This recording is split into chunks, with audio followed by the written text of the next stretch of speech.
చూసారా పొయ్యి ఎంత బాగా గెలిచిందో. చక్కగా అమ్మమ్మ అన్నము పొయ్యి మీద వండి చూపిస్తుందండి మీ అందరికీ. వేసుకోకూడదండి, తోముకోవడం కష్టం అవుతుంది. చూసారా ఎలా పొంగుతున్నాయో నీళ్లు. ఎందుకోనండి పెద్దవాళ్ళు ఇలాగా 3 సార్లు తీసి బియ్యం ఇలా వేసి ఎసరులో బియ్యం వేసేవారండి. పొయ్యి మీద అమ్మమ్మ బియ్యం వంట వండి చూపిస్తుంది మీకు. బియ్యం వేయడం పూర్తయిన తర్వాత ఇలా చక్కగా ఒకసారి కలియబెట్టుకునేవారండి. తెలుసున్న విషయమే, మళ్ళా మూత పెట్టేసుకోవాలండి. అన్నం పొంగుతుంది చూడండి, ప్లేట్ ఇలా తీసుకోవాలండి. చూసారా అన్నం కొత్త ఎలా ఉడుకుతుందో. ఆరు బయట అమ్మమ్మ అన్నం వండుతుందండి కట్టెల పొయ్యి మీద పడిందండి.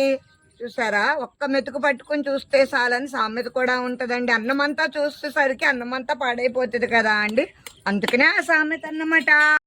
ఇలా పక్క పొయ్యి మీద పెట్టుకోవాలండి. అందుకనే పక్క పొయ్యలు వాడేవారు అనుకుంటే జాగ్రత్తగా ఇలా వంచుకుని వంచిన గింజని చక్కగా చీరలకి దుప్పట్లకి పెట్టేవారండి. ఈ వీడియో మీకు నచ్చిందా?